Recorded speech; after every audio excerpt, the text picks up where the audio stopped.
У Менску 21 гадзіна, а на Белсаце распачынае працу летняя студыя аб'ектыву. З вами Ярослав Стешык і вось што сёння ў выданні. Купляйце беларускае і каб усё новае. Беллегпрам объявил войну секонд-хендом. За 100 рублей можно одеть семью и на несколько дней. Ну и не жалко будет пойти потом выбросить. Ці пераедзе дорожный сбор у кошт на паліва. В первую очередь люди не идут проходить техосмотр не потому, что автомобиль неисправный, а именно из принципиальной позиции, потому что не хотят выглядеть дураками. Чарнобыль у Вильни. Як здымалі самый рейтинговый сериал про атомную катастрофу. Вспоминая свою молодость и эту страшную весть, которую Советский Союз тогда не объявил всему миру. Гэта прыклад таго, наколькі небяспечным можа быць тып грамадства, пабудаванага на міфах і хлусні. Беллегпрам устрывожаны. Усё больш нашых людзей апранаецца ў не нашае, да таго ж недарагое і ношанае. Абмежаваць імпарт секонд-хенду патрабуе дырэктарка дзяржаўнага канцэрну Тацяна Лугіна. Хто пацярпіць ад такой забароны найбольш і што трэба зрабіць, каб беларусы палюбілі айчыннага вытворцу, высвятляў Александр Папко. Моладзь бярэ новаадкрыты секонд-хенд штурмам. Сцэна з горадні год таму абляцела беларускі YouTube. Крамы патрыманай вопраткі па ўсёй краіне растуць як грыбы. Дзяржаўныя вытворцы гэтым устрывожаныя. На якіх умовах яны ўваходзяць, якім абкладаюцца мытам? У гэтае пытанне будзем паглыбляцца, вывучаць і, вядома ж, будзем для сябе вызначаць, што нам трэба рабіць для таго, каб гэтая дынаміка не працягвалася. А дынаміка – гэта больш як трохразовы рост імпорту ўжыванай вопраткі за 3 гады. Паводле Белстату, летась секонд-хенды завезлі тавару на 74 мільёны долараў. Папулярны яны сярод найменш заможных пенсіянераў і студэнтаў.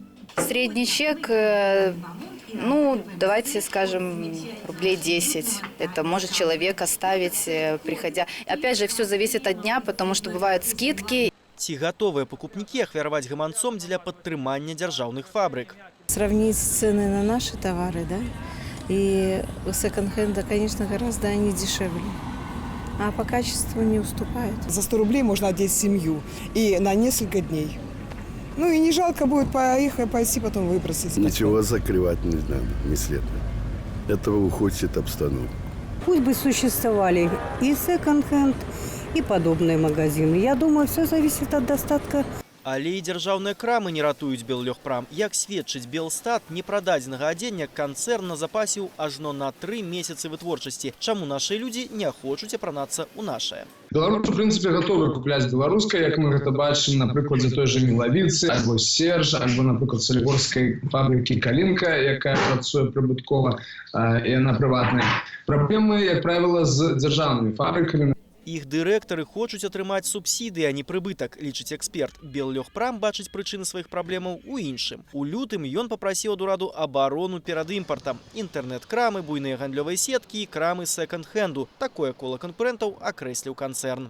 Ён будзе лабіраваць на ўзроўні мытных пошлінаў, на ўзроўні Міністэрства антыманапольнага рэгулявання і гандлю для того, каб усяляк адміністратыўным чынам абцяжарыць жыццё сваім канкурэнтам у прыватнасці з секонд-хенду.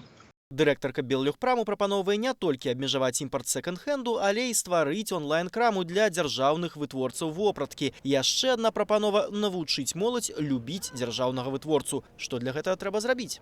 Ну, во-первых, чтобы это все выглядело красиво, а не как, ну, там, не знаю, на стариков каких-то одежда. И чтобы это стоило доступно. Может быть, рекламу какую-нибудь новую запустить, новый бренд. Мне кажется, просто нужно что-то помоднее сделать, и все. Если походить по нашему универмагу, там уже по Могилевчанке, то ничего, скажем так, молодежного мы себе там не найдем. Это больше одежда для наших мам. Знікнення таннай імпартнай адзежы праблему Беллегпраму не развяжа, а павысіць напружнасць у грамадстве можа, мяркуе Станіслав Івашкевіч. Таму змаганне дзяржканцэрну з секонд-хендамі наўрад ці будзе даўгім. Александр Папко, Белсат. Адразу 2 вайскоўцы скончылі жыццё самагубствам. Памежны камітэт і Міністэрства абароны пацвердзілі інфармацыю аб суіцыдах першапачаткова апублікаваную ў тэлеграм-канале «Нехта». У Слоніме павешаным знайшлі жаўнера-кантрактніка 11-й механізаванай брыгады. Інфармацыйнаму агентству «Белапан» у Міністэрстве абароны заявілі, што гэта самагубства ў неслужбовы час. Звязанае выключна з асабістымі матывамі, ды яно не датычыць праходжання службы.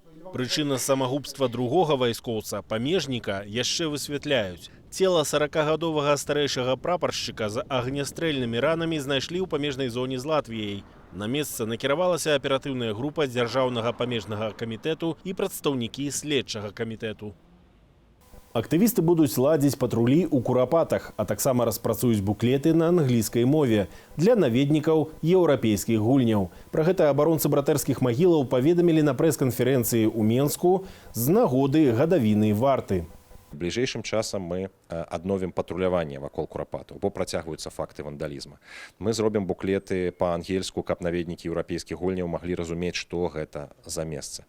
І мы запрашаем усіх блогераў, жыхароў бліжэйшых дамоў, проста людзей добрай волі прыходзіць і прапаноўваць, што яшчэ рабіць у Курапатах. Курапатская варта – самая доўгая палітычная акцыя ў гісторыі сучаснай Беларусі. Актывісты штодзень пікетуюць рэстаран «Паедзем, паедзім», які месціцца за 50 метраў ад месца масавых расстрэлаў, дзе карнікі НКВД забілі прынамсі 30 тысячаў чалавек.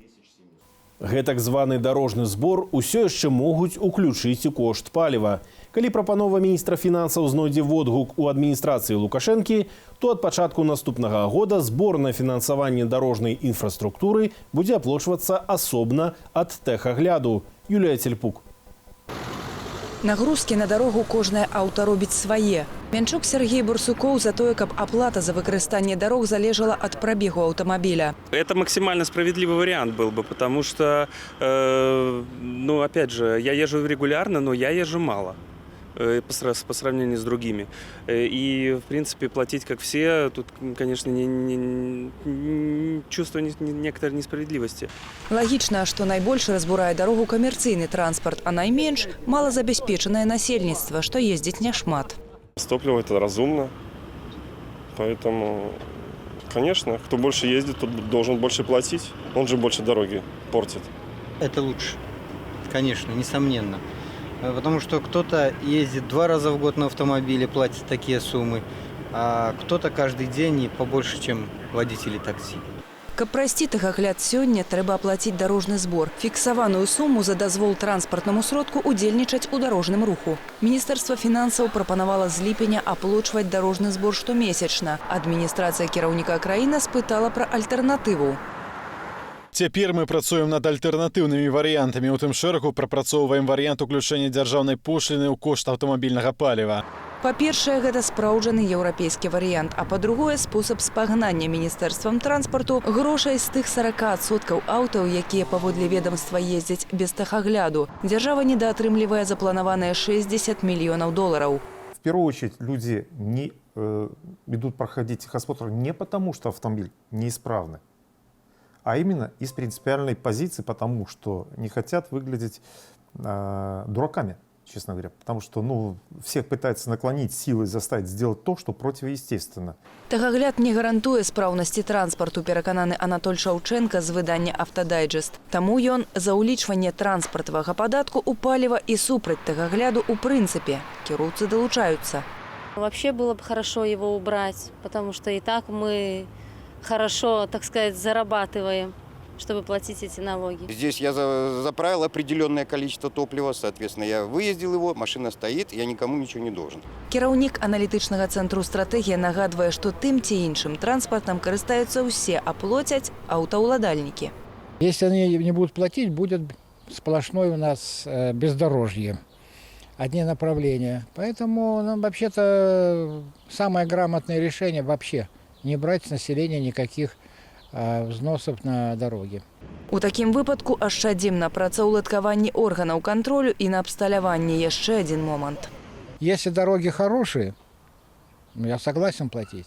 Но то, по которым я езжу, только на танке, причем на армаде, потому что остальные сломаются. Маральна стаміліся таксама. Праз маркеталагічны план Белнафтахіму кошты на паліва імкліва растуць. На капейку, але ў сярэднім 3 разы на месяц. Юлія Цельпук, Белсат.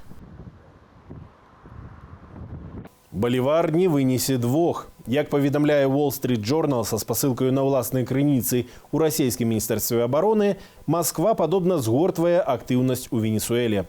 Гэтак дзяржкарпарацыя Ростех вывозіць сваіх вайсковых спецыялістаў. Амбасада Расіі ў Каракасе гэтую інфармацыю абвяргае. Цягам апошніх 15 гадоў Расія вылучыла Венесуэле крэдытаў на 17 мільярдаў долараў. До 2013 года, пакуль цана на нафту не абрынулася ўдвая, супраца паміж краінамі ішла больш-менш паспяхова. Калі Николас Мадуро апынуўся перад фактам, што нафтавая эканоміка знішчыла ўнутраны сектар, гіперінфляцыя перавысіла 2 мільёны адсоткаў, а крэдыты трэба вяртаць, ён пачаў шукаць вінаватых. Імі сталіся імперыялісты ў асобе США. Кремль падтрымаў гэты тренд. Для нас это прежде всего имиджевая составляющая, потому что мы, в принципе, с одной стороны показываем, что мы еще там, вот, потому что мы довольно сложно пытались вернуться в Латинскую Америку, и, честно говоря, это у нас, в общем-то, не получилось. У эканамічна-палітычным супрацьстаянні з ЗША у Николяса Мадуро вызначыліся два галоўныя хаўруснікі – Расія і Кітай. Агульная сума крэдытаў, якую Венесуэла завінавацілася ўсім сваім крэдыторам, перавышае 100 мільярдаў долараў. Поддерживать режим Николаса Мадуро для нас становится с каждым годом, даже с каждым месяцем все тяжелее и тяжелее. Во-первых, это потому, что мы сами находимся под серьезными санкциями. Ці здолее Москва, у прынцыпе, вярнуць усе свае ўкладзеныя грошы? Пытанне адкрытае на доўгатэрміновую перспектыву. Хто ж мае трымаць адказнасць за дзяржаўныя страты? А я считаю, что провала нет. То, что вложили, добро платится добром, а зло платится злом. А друзья нам нужны. Во главе кто стоит у нас в власти? Пусть отвечает, он за это взялся дело, пусть отвечает. Очевидно, что правительство, оно выделило деньги, оно и должно отвечать. Кто же еще должен? Не люди же обычные. Отвечать должно правительство Российской Федерации, я так думаю. Кубе простили, Вьетнаму простили, Корее простили, Африке простили и этим простят.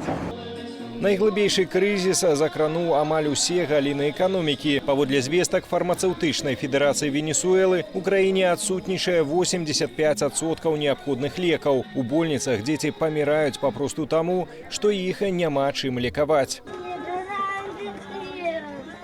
Эрыка Альтувы хавалі ўсім кварталам трушчобаў Каракасу, дзе ён пражыў сваё кароткае жыццё працягласцю ў 11 гадоў. Хлопчык памер ад рэспіраторных захворванняў у часе лекавання раку страўніка. Папросту таму, што за апошнія паўгода не было аніякіх лекаў, каб уратаваць яму жыццё. Прэзідэнт гаварыў, што ёсць блакада ЗША, але задоўга да гэтага мы апынуліся ў гэткай самай сітуацыі. Чаму яны абвінавачваюць ЗША, я не разумею. Мадуро таксама кажа, што няма грошай, але ж ёсць грошы, каб купляць зброю, купляць уніформу. Аднак няма грошай, каб падняць будучыню Венесуэлы, палепшыць больніцы. Маленькая Мар'яна пакутуе на рак коснага мозгу. На яе вачах ужо памерлі некалькі дзяцей, з якімі яна была ў адной палаце больніцы. Ейныя бацькі спадзяюцца на цуд і вераць, што дзяўчынка дасць рады адужаць хваробу. Империалисты обвестили, что идут за санкциями, каб знищить гуманитарную программу, вычварнив империализм. Империализм без морали, империализм без сорому.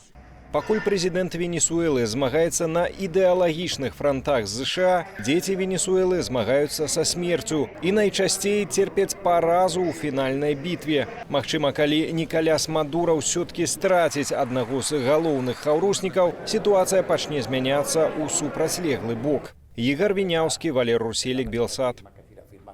Лето толькі пачалося, а некаторыя ўжо збіраюць ураджай. Праўда, не збожжа ці бульбы, а беларускіх вінаградных слімакоў, пераважна на экспарт. Таксама расце і айчыннае спажыванне. Слімакі ідуць не толькі ў ежу, але і ў касметыку, і ў медыкаменты. Падрабязней Галіна Абакунчык. Пельмені са слімакамі, салаты, суп-пюрэ і дранікі. Стравамі са слімакоў ужо больш за 10 гадоў частуе гостей семья Костюкевичев с Городоцкого района, что на Витебщине. Она варилась очень долго в специях, но она очень вкусненькая, классная такая получилась все. Мы ее запихиваем в этот домик. Раз, замазывается. Оп. За гады вядзення бізнесу Костюкевичы склалі сваю кнігу рэцэптаў. А гаспадыню сядзібы мясцовыя жыхары празвалі слімаковую каралеваю. Можно супчик делать из виноградных улиток. Также можно запекать улитку с сыром. Также можно в чесночно-сливочном соусе их в домике замазывать, так делать. Ну, рецептов очень много. Слімаковыя стравы Касцюкевічы робяць з малюскаў, якіх збіраюць у натуральнай прыродзе, а не вырошчваюць у штучных умовах на адмысловай ферме. Наведнікаў тут не бракуе.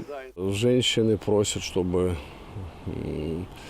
сделали массаж улитками. То есть они знают, что слизь улиточная, она очень эффективная в косметологии, и поэтому просят некоторые посадить улиток либо на лицо, либо там на кожу там, тела, либо на руку, либо на грудь.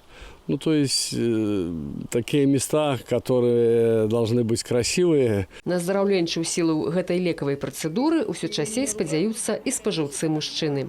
Белок это он повышает в любом случае мужскую силу, и особенно европейцы это знают. Французы, итальянцы, они люди, парни любвеобильные, и поэтому у них это частенько они вот этих мяса улитки применяют для, скажем, вот этих целей. Прамысловы збор слімакоў у Беларусі вядзецца на Берасцейшчыне, Гарадзенскай і Віцебскай абласцях. Малюскаў ядуць, а таксама выкарыстоўваюць у касметалогіі для вырабу крэмаў, а яшчэ ў фармакалагічнай вытворчасці для вырабу лекаў ад дыябету. Але ўсё ж найбольшая колькасць, паводле Белстату 250 тоннаў слімакоў за год, экспартуецца за мяжу. Галіна Бакунчык, Белсат. Ужо сёння ўвечары на тэлеканале HBO выйдзе апошні эпізод міні-серыялу «Чарнобыль». Мастацкі твор адзначыўся пераказам чарнобыльскай трагедыі як драмы звычайных людзей, а таксама дакладнай дэталізацыяй эпохі позняга СССР. Рэквізіт для стварэння фільму бралі ў тым ліку на Беларусьфільме, але асноўныя сцэны здымаліся ў Літве і Кіеве. Прапаноўваю паглядзець, як стваралася літоўская частка самага папулярнага серыялу пра нашу тэхнагенную катастрофу.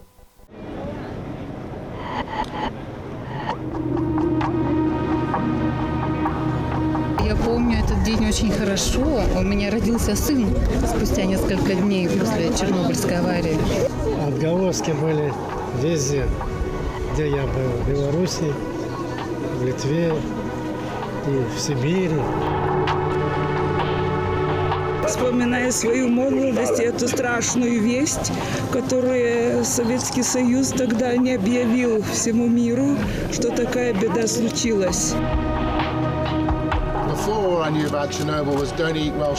Раней я ведаў пра Чарнобыль толькі тое, што радыеактыўная хмара пралілася над Уэльсам у Брытаніі, і нельга было есці бараніну і піць малако адтуль некалькі гадоў, але цяпер я ведаю значна больш.